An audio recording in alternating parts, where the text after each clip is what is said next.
Take a good look. There's something different about these Hot Wheels.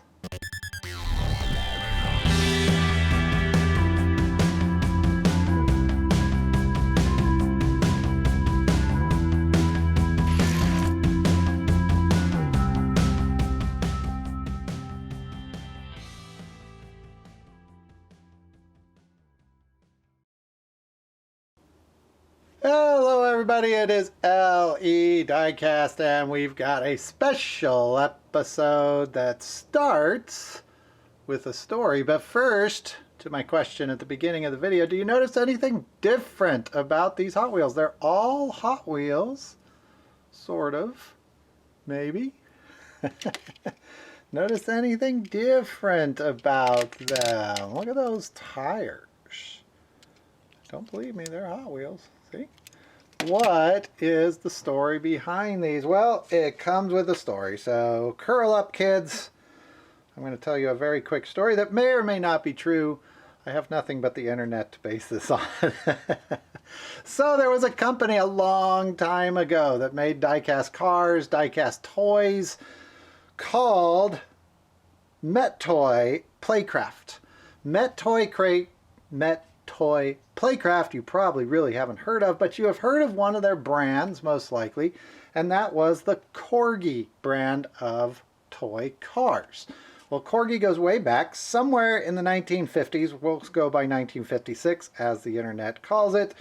Corgi started as a brand of Mettoy, and I'm assuming that Mettoy stood for metal toys because that's what they were known for. But Corgi was just a brand, and they branded their toy cars under Corgi. Now, they weren't 1/64 scale back then. They were much larger. They were actually known for one thing, and that is that they had plastic windows on their cars, which today really isn't a big deal.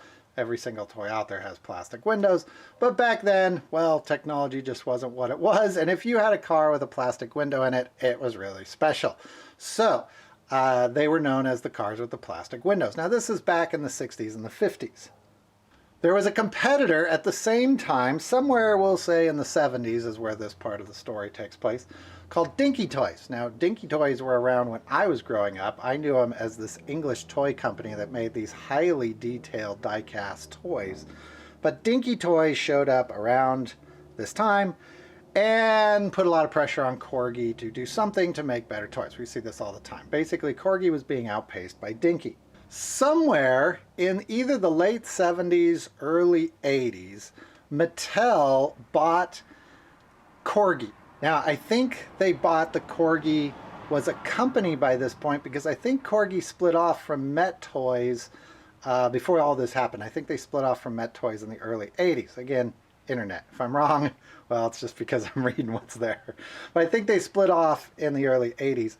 And Mattel ended up buying the Corgi company in I believe it was 89, I want to say.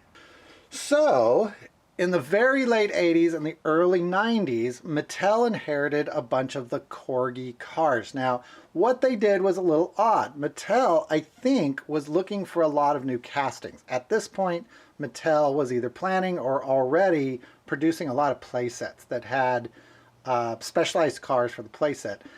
And so they used a lot of these Corgi cars in the Action Pack playsets that you might have remembered. Those Action Pack playsets went under the name of Action City line, which are really hard to find these days, considering they're not that old.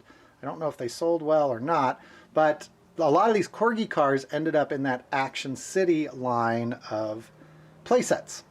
So they're hard to find to start with. Now, they're not overly highly collectible, or they're not overly collectible. I don't know anybody that just collects these Corgi castings. And on top of it, it can be a little bit tricky to figure out what was a Corgi casting and what wasn't. They tend to feel different. That's how I find them. There's a long list of them, and if anybody's interested, I could send you the list. It's too long to send, but there was about, I'm going to guess, 50 to 70 cars that Mattel inherited from this Corgi line, and that may not be counting cars that they used later down the road that just got mixed into the regular Hot Wheels brand. But they did have some features on them that I'll point out. First of all, a lot of them were made by Corgi, ready to produce by Corgi, and in some cases had already been released by Corgi. And so they had the Corgi tires, and those are the tires, or at least one of the rims, that are pretty obvious. Those don't look like Hot Wheels. Also, they had some painted elements on windows like this that weren't really normal for Hot Wheels. They were all 1/64 scale, or at least, you know, same as Hot Wheels, 1/64 scale. Another thing is some of them are really light. Like this is a good example. They don't feel like Hot Wheel cars. The metal doesn't feel as thick on them. Also, very few of them have their name on the base. And that's probably because they took off the bases, made new bases, and stamped Hot Wheels on them. They all say Hot Wheels except for a few. Now this is one of them that got me thinking about this whole thing. I inherited this guy in a lot full of cars, and I thought, oh, well, that's a Corgi car. I recognize those wheels. I looked on the bottom. There it is, Corgi car. And so I didn't think much of it. I threw it in the Corgi bin, and there it sat for about another couple weeks. I then usually go through these bags of cars that I get. I look them up on eBay just to kind of get an idea of what it is I have. Usually I just look at them, I kind of know what they are, and off they go. This one I was a little mystified on because I hadn't seen it before. I looked it up, and it was packaged in a Hot Wheels pack, which was weird. So I did a little bit of research. Again, I might be wrong. The internet, I wasn't there. But this was one of the first Corgi cars that was used, and it was packaged in a Hot Wheels line. I think it was a British Petroleum line, a BP line. I want to say, I think it was a series of like 4 cars or something. I don't remember. But they just used it. So Hot Wheels or Mattel just stuck that in there. And then eventually they've changed the bottom on it, and they've used this car, I think, a few more times. But let's take a look at a few of these. Again, this is one of the lighter ones. I know that looks just like a regular Hot Wheels. It does have Hot Wheels rims on it, but it's very light. This is about as light as some of the off-brand Chinese cars that you might find on the next aisle over from Hot Wheels. Very light car. Also, they were often very heavy, heavier than you would expect. This Porsche, which they used quite a bit, I believe this is the Targa, this is the Carrera. Porsche Carrera, which got used quite a bit. It might have been the most used casting they got out of this group. This is heavy. Imagine if this was a Hot Wheels and that whole piece of under the hood was filled in with metal. That's about how heavy this is. This is a heavy car. It also is wide, so for a Porsche, it's not going to fit on the tracks very well. At least I don't think that one is. A couple other features. Some of them did have opening doors and opening trunks. Might be the only ones with opening trunks that we got from Hot Wheels. Notice no windows in the back. I don't think that's broken. Yeah, I think that's just the way it was. I believe, yeah. So you had some kind of odd things, and that's because I think Hot Wheels inherited a lot of different lines. This one has opening doors on it. You can see again the bottom, so you can kind of get an idea. Whoops, upside down. So you can get an idea. This is the BMW 325i. A lot of them were really difficult to come by too, and that's because they were sold in the Action City play sets. I believe this one was. I have not checked that. In fact, I don't remember where this guy came from. I just remember when I found it, I was thrilled. I think it came in a lot. And this is one of them that I don't think was ever released again. A lot of these were only released once, and like I said, in play sets. The line that they tended to come out in, if you're looking for it, was somewhere around 1990 to 96. Now this is 96. Those Action City play sets came out pretty quickly, and then they reused a few of the castings a couple times. Here's the Fire Eater 2. Not an easy one to find. If you're looking for value on these, well, it really depends on the car, but they're not overly valuable as Hot Wheels tend to go. Some collectors sell them for a fortune. Some of them don't know what they have, and they just give them away for 50 cents like everything else. I tried collecting the whole line. These have actually been sitting around waiting for a video to be made for about a year.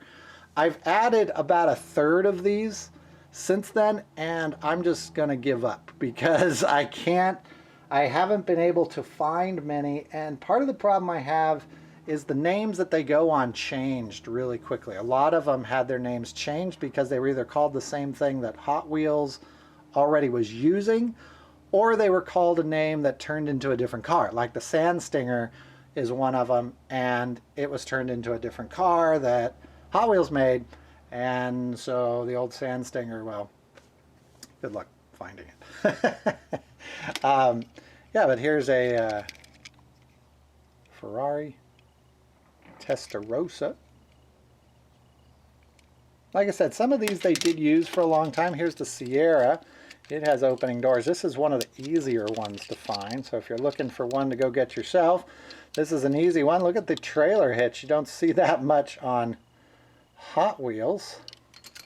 Kind of interesting. Here's one of the harder ones, at least for me to find. This was the police cruiser. Is that what it was called? Well, here it's called the Buick Regal. I think the name on the card was the city police car, if I remember right. And that was another thing that happened with these, is the name on the cards often wasn't the same as the name on the bottom, or the same card would be, or the same car would be sold in sets, and then they'd change the name when they put it in the car. But they do that today anyways. Here's one of the neater ones, I think. This one was called the Digger on the card, and on the bottom it is called the, see if you can see it there. Oh, it's called the Digger there, sorry. That's called the Digger there. Here's the card. I'll show you what I mean. Called the Digger there, but it also went under the name of the Dirt Rover. I think that was Dirt Rover. Maybe I'm wrong. You know, internet.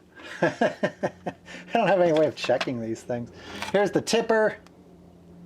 You can see regular Hot Wheels card, but that was originally made by Corgi. Maybe not that particular model, but that casting, I should say, was made by Corgi. Now this is 1997, so the Tipper had been around for quite a while by this point. Here's the London Taxi. I don't think this was released anywhere else. This one, I believe, has the suicide door on it.